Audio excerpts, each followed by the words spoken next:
오늘 히브리서 5장 12절로 14절의 말씀을 가지고 장성한 신앙인이 되려면 이와 같은 제목으로 말씀을 드리겠습니다. 우리가 지난 시간에 장성한 신앙의 단계에 대해서 말씀을 드리면서 장성한 신앙인은 분별력을 갖는 신앙입니다. 그래서 몇 가지 분별력에 대해서 말씀을 드렸습니다.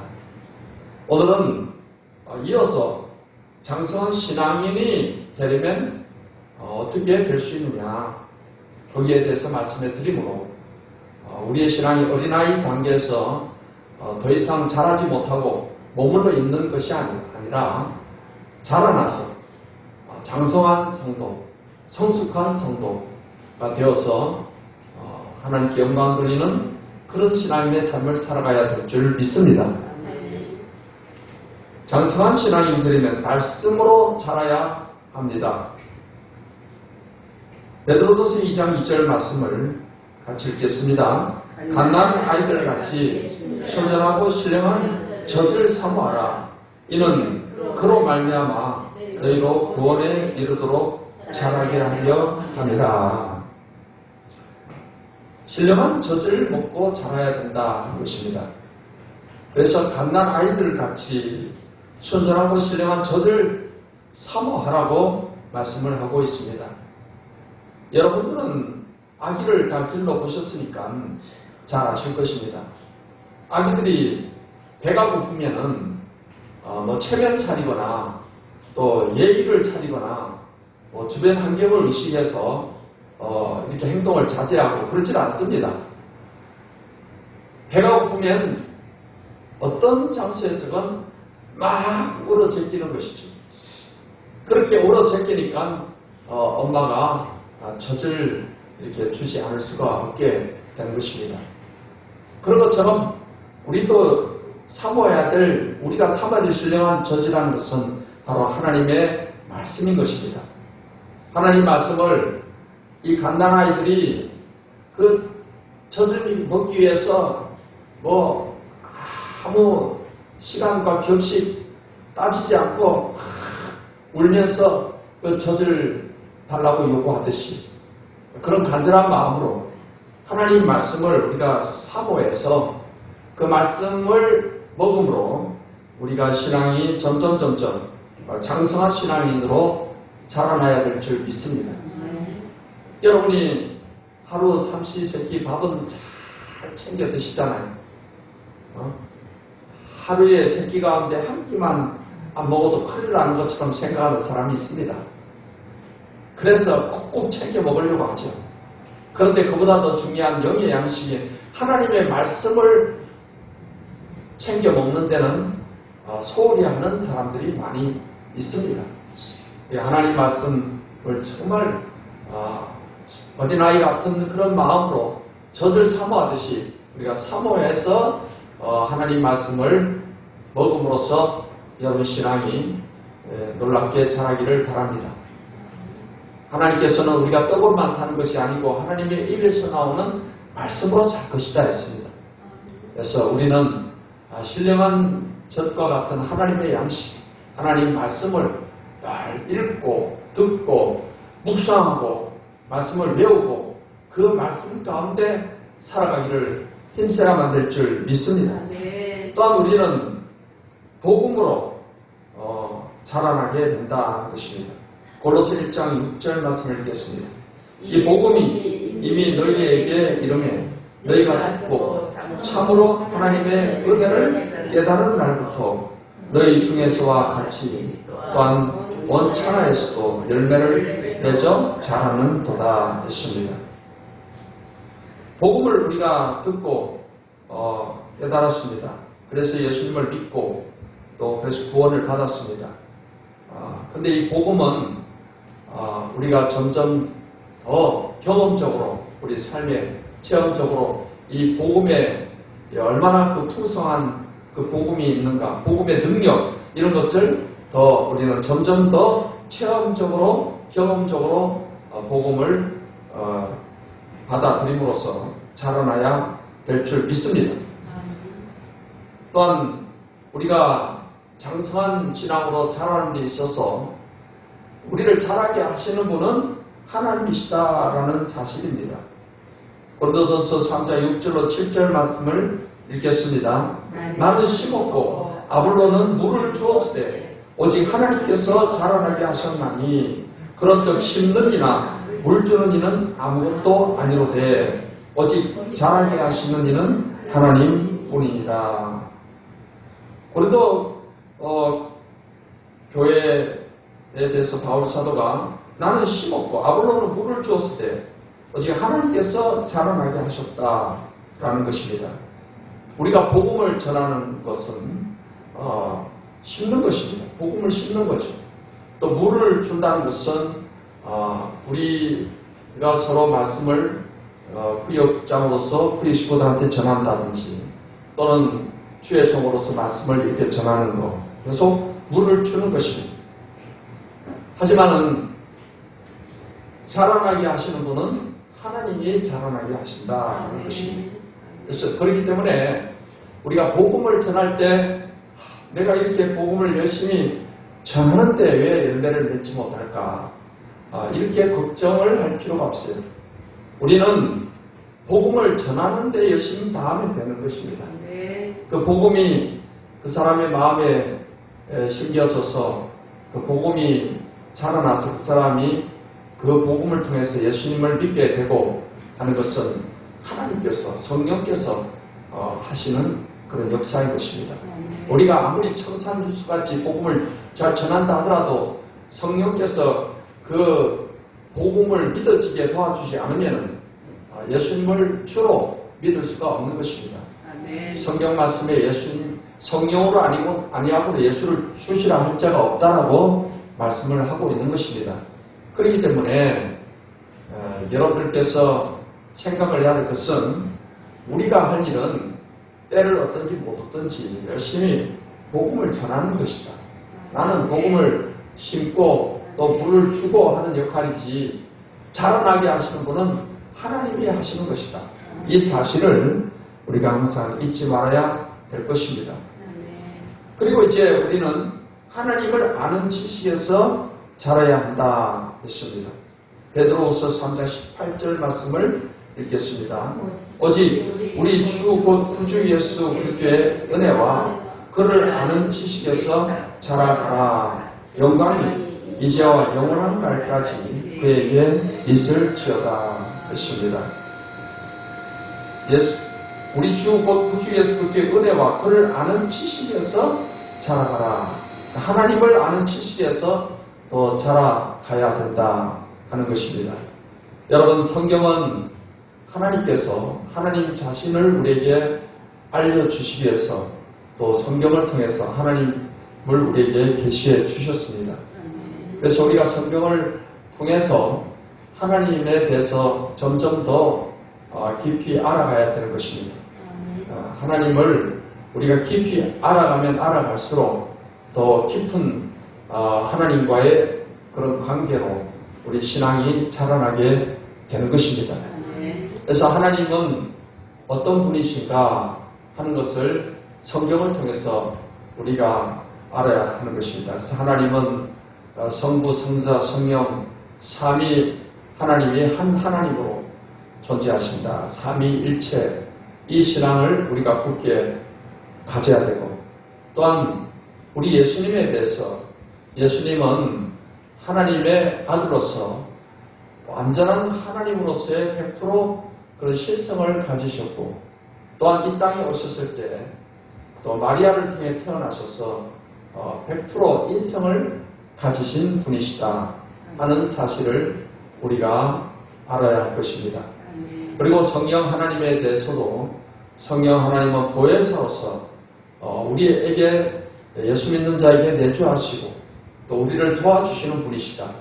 그래서 성령께서는 말씀을 읽는 것을 읽고 깨닫게 도와주시고 또 하나님 앞에 기도할 수 있도록 도와주십니다.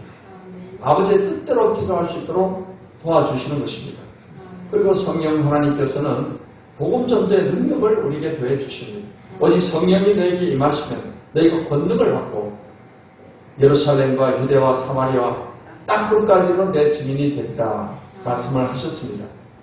그래서 예수님 제자들은 오순절에 성령으로 충만함을 받게 되었을 때 그들은 담대함을 가지고서 나가서 복음을 전하게 되었습니다. 놀라운 권능이 따르게 되었습니다.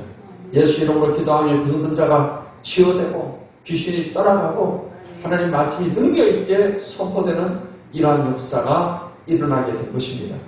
그로 말미암아서 예루살렘 교회는 폭발적으로 부흥을 하게 되고 그 다음에 유대와 사마리아 땅끝까지 복음이 전파되어서 당시 로마 제국이 300년 만에 기독교 국가가 된 이러한 놀라운 역사가 일어나게 된 것입니다.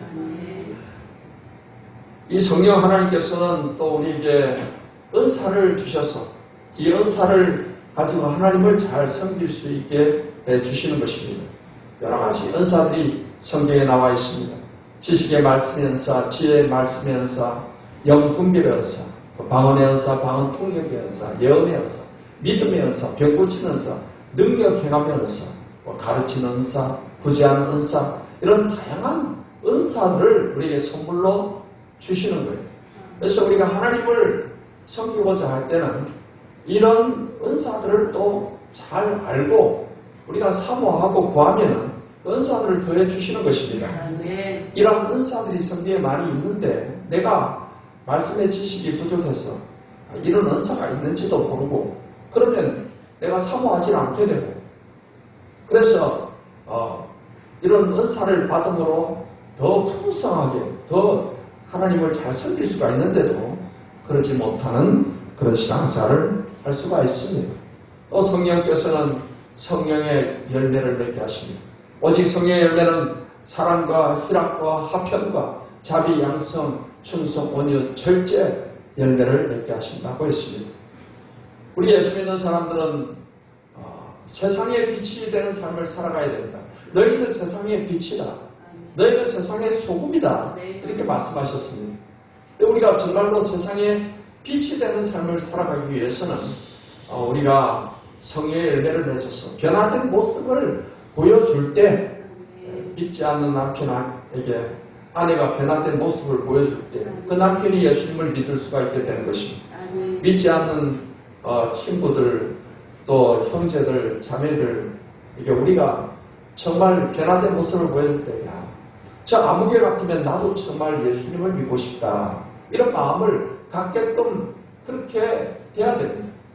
근데 그렇지 아니하고 이런 예수 믿는 사람들이 손가락질 당하고 저 아무개처럼 믿을 바에는 나는 아예 믿지 않겠다 이런 사람들도 있습니다.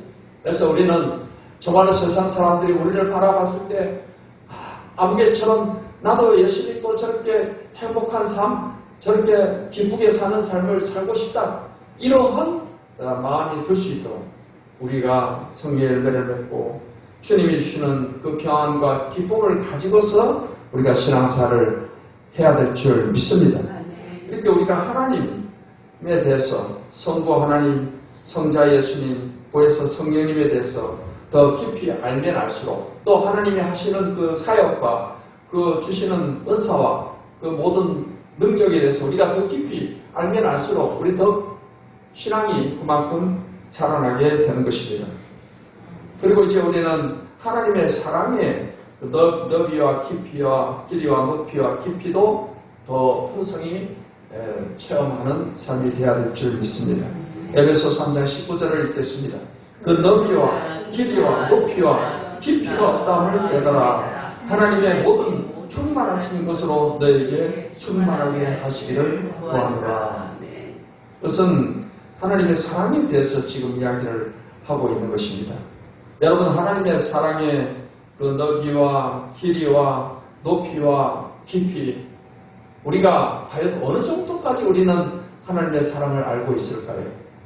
여러분 그 하나님의 사랑의 너비, 높이, 깊이 저 우주보다도 더 넓고 바다보다 깊고 그것을 우리는 더 우리 삶을 통해서 또 말씀을 통해서 깨닫고 체험해 가야 될 줄 믿습니다. 하나님의 사랑이 우리에게 나타난 것은 바로 예수님의 십자가를 통해서 하나님의 사랑이 나타난 것입니다.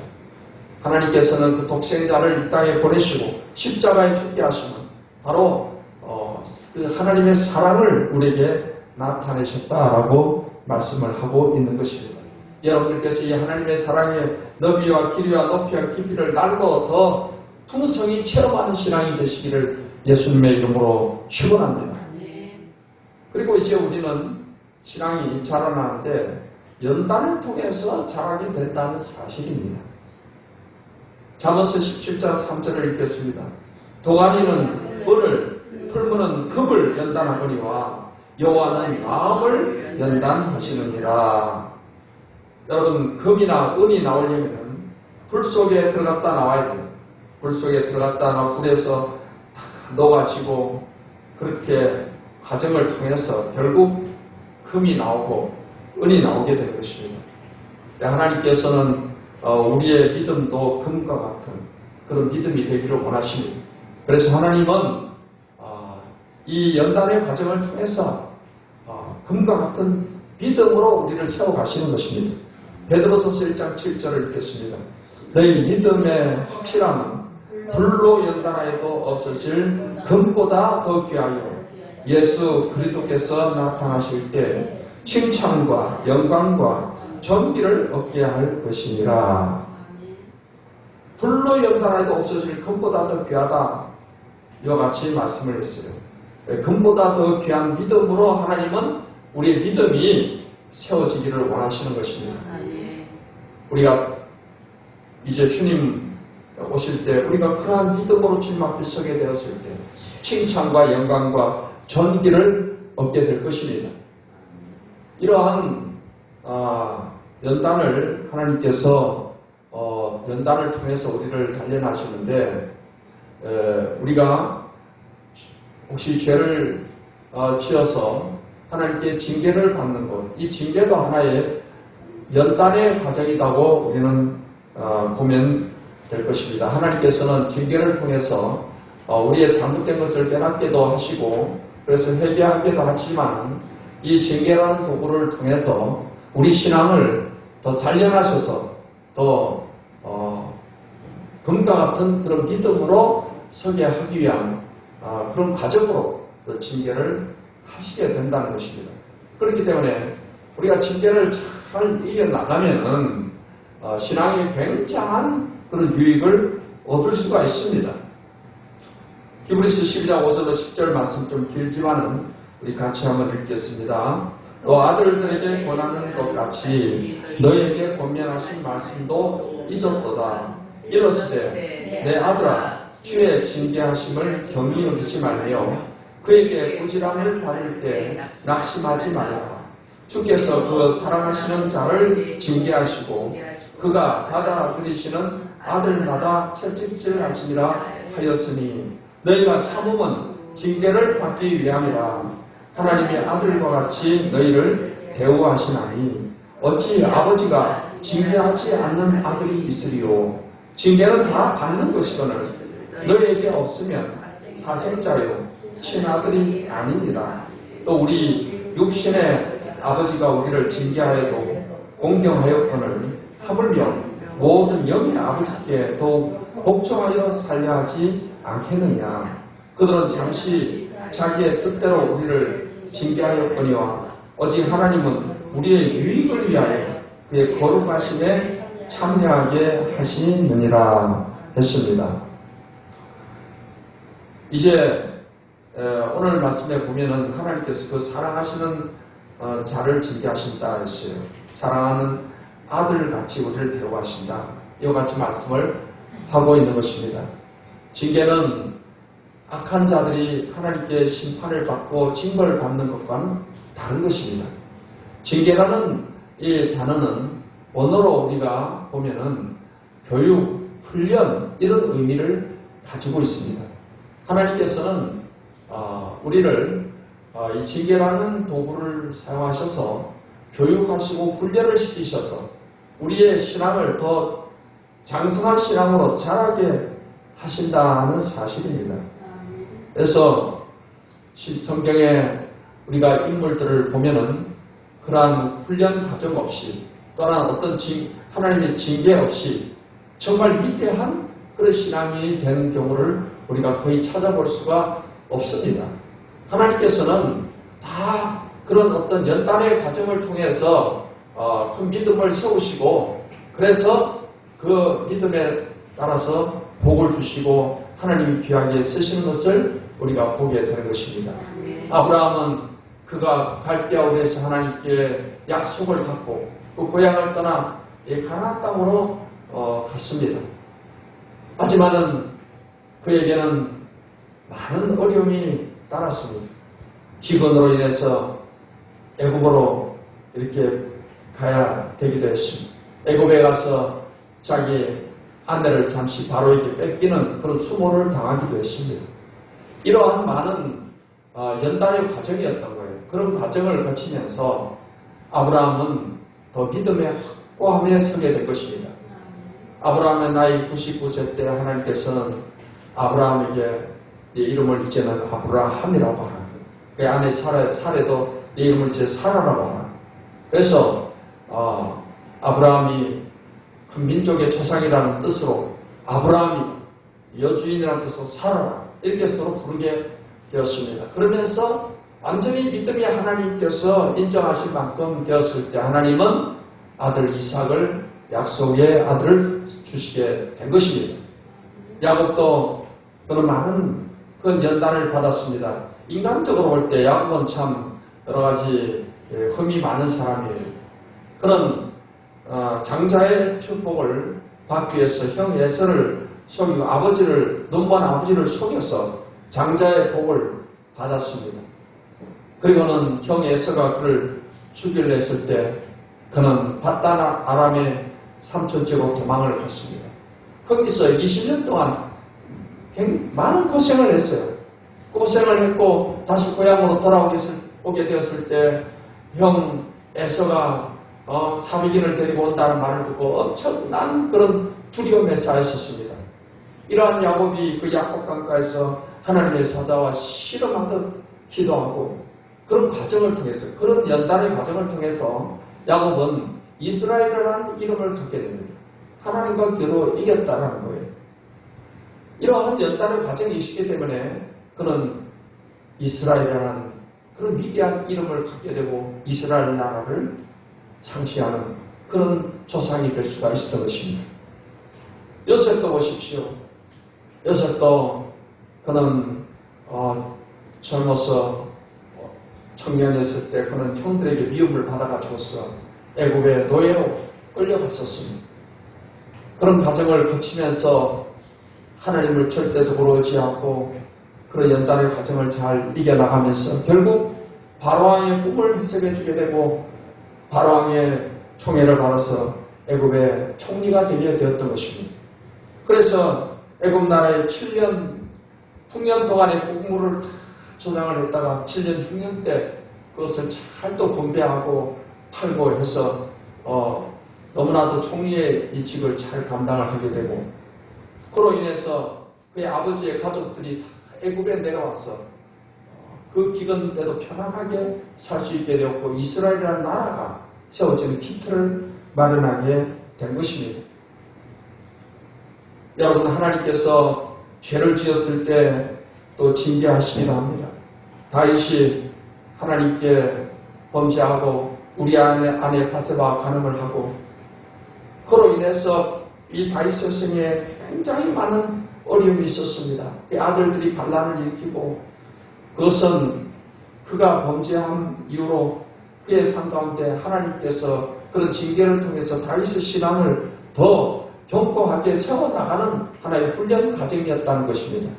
그렇기 때문에 사랑하는 우리 성도 여러분 삶 가운데 이러한 어떤 징계가 있다 하더라도 우리는 징계는 나에게 큰 유익을 준다.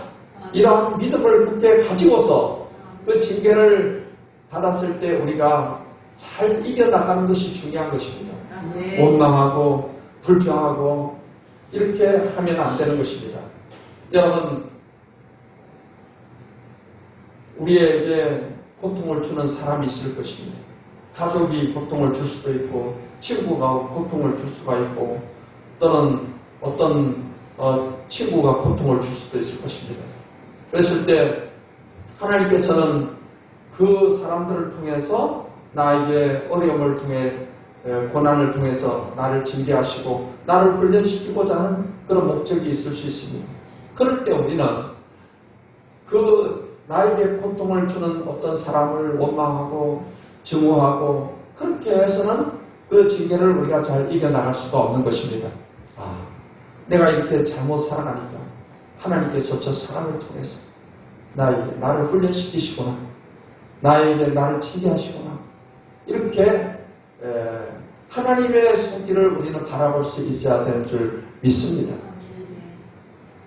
우리가 예레미야서를 읽다 보면은 이스라엘 백성들이 유다 백성들이 하나님께 우상 숭배하고 해서 저 바벨론의 침공을 받고 해서 바벨론 침공으로 해서 예루살렘이 완전히 파괴되고 그 사람들이 많은 사람들이 다 또 죽임을 당하고 바벨론의 포로로 끌려가고 했습니다.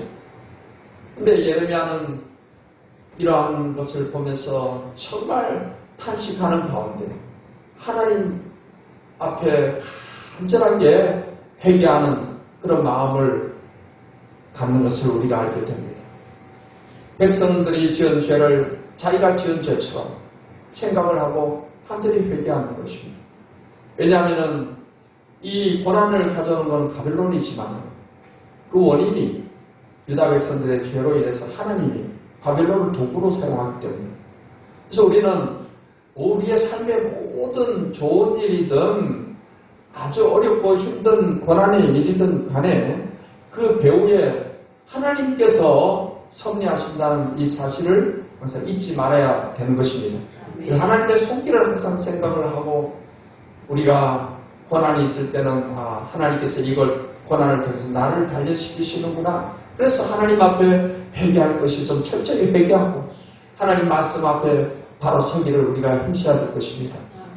또 그리고 우리가 우리의 삶 가운데 아주 좋은 일이 있습니다. 형통한 일이 있습니다. 그럴 때 자칫하면 우리가 우쭐거리고 야 내가 참 잘했어. 내가 이래봬도 참 훌륭해. 이렇게 내가 하는 순간 교만의 소름으로 빠져 들어가게 되는 것입니다. 잘 되는 것보다 하나님이 잘 되게 해주시는 거예요. 근데 잘 될 때는 하나님께 영광을 돌려야 돼요. 하나님께 영광, 하나님 감사합니다. 하나님이 하셨습니다. 이렇게 하나님께 영광을 돌릴 때 하나님께서는 더 잘 되게 해주시는 줄 믿습니다.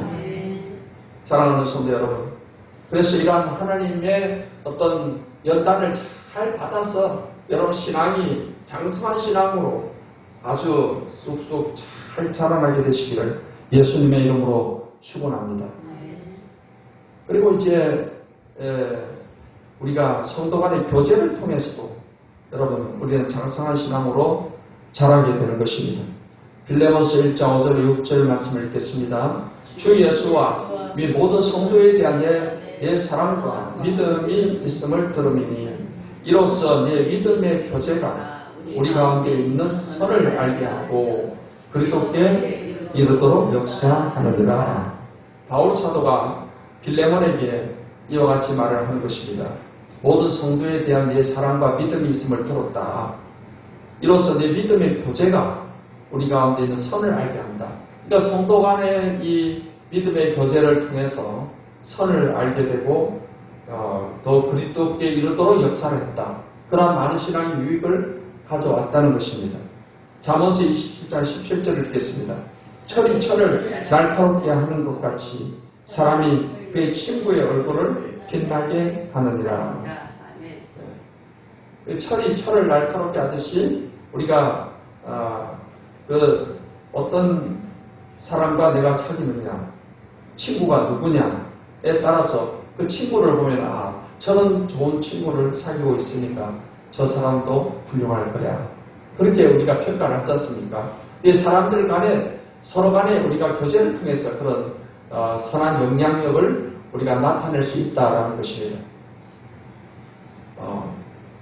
지난 주간에 어떤 이단 상담을 하는 과정에서 함께 오신 분이 그런 이야기를 하더라고요.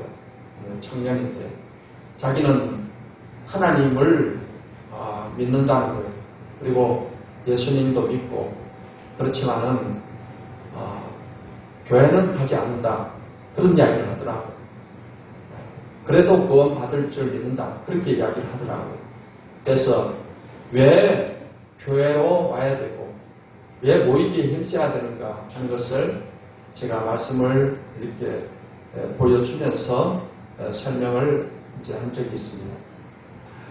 우리가 교회로 모여야 되는 그런 중요한 이유는 하나님께서 모이기를 피하는 자들의 습관과 같이 하지 말라고 그랬어요. 그날이 가까울수록 더 그리하라.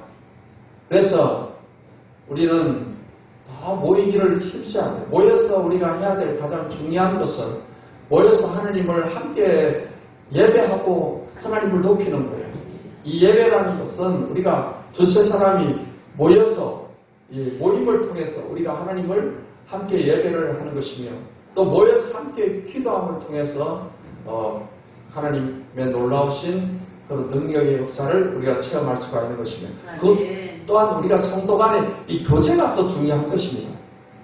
성도 간의 교제를 통해서 우리가 서로 마음의 상처를 입는 경우도 있고 시험에 드는 경우도 있지만은 그걸 통해서 자신을 돌아보는 겁니다. 왜 저 사람이 저렇게 화를 낼까? 내 말이 어떤 문제가 있을까? 그 자신을 돌아볼 수가 있는 거죠. 상대방이 하는 행동은 나를 보는 하나의 보기 하는 거울과 같은 거예요. 그래서 우리가 성도 간에 이 부족한 사람들끼리 모여서 우리가 신앙생활을 하잖아요. 완벽한 사람이 없습니다. 완벽한 교회는 완벽한 사람들만 모여있는 교회는 지구상에 없어요. 미국의 어떤 목사님에게 어떤 성도가 그랬다는 거예요. 목사님 정말 살아가는데 문제가 많습니다. 교회 생활하는데도 문제가 많습니다. 좀 문제 없는 교회 좀 소개 좀 해주십시오. 문제 없는 곳에서 살고 싶습니다. 그래서 목사님이 저를 따라오십시오. 그랬더니 그 도시에 공동묘지로 데려가더라고요. 여기 있는 사람들은 아무 문제가 없습니다. 여러분 사람이 살아있다는 것 자체가 이미 문제 가운데 사는 거예요. 우리 교회라는 것은 문제투성이의 사람들이 여러 가지 좀 모순투성이의 사람들이 여러 가지 아직까지 인격적으로 전혀 수양되지 않은 사람들도 예수 믿으면 다 우리가 형제 자매가 되고 교회의 하나의 멤버가 되잖아요. 그러면 뭐 천차만별 여러 성격과 여러 가지 삶의 그런 환경 가운데 살았던 사람들이 모여서 이게 우리 형제요 자매요 그러면서 우리가 하나님의 가족으로서 이렇게 살아가는 것인데 그게 문제가 왜 없겠습니까? 그러나 문제를 통해서 우리는 우리 자신을 더 돌아보고 서로 시험에 안 들게 서로 노력을 더 함으로써 내 신앙이 그만큼 장성한 신앙으로 자라나게 되는 것입니다. 그러므로 사랑하는 우리 성도 여러분, 우리의 신앙은 어린아이 단계에서 머물러 있어서는 안 됩니다. 계속 자라나야 되는 거예요. 작년보다도 금년에 더 쑥 자라나야 돼요. 금년보다 내년 되면 더 쑥 자라나야 돼요. 사랑하는 성도 여러분, 신앙이 정말 하나님 보시기에 정말 하나님께 기쁨이 될 수 있도록 신앙이 장성한 신앙, 성숙한 신앙인으로서 자라나서 여러분이 하나님께 더 복을 받고 귀하게 쓰임받는 그런 축복된 삶이 되시기를 예수님의 이름으로 축원합니다.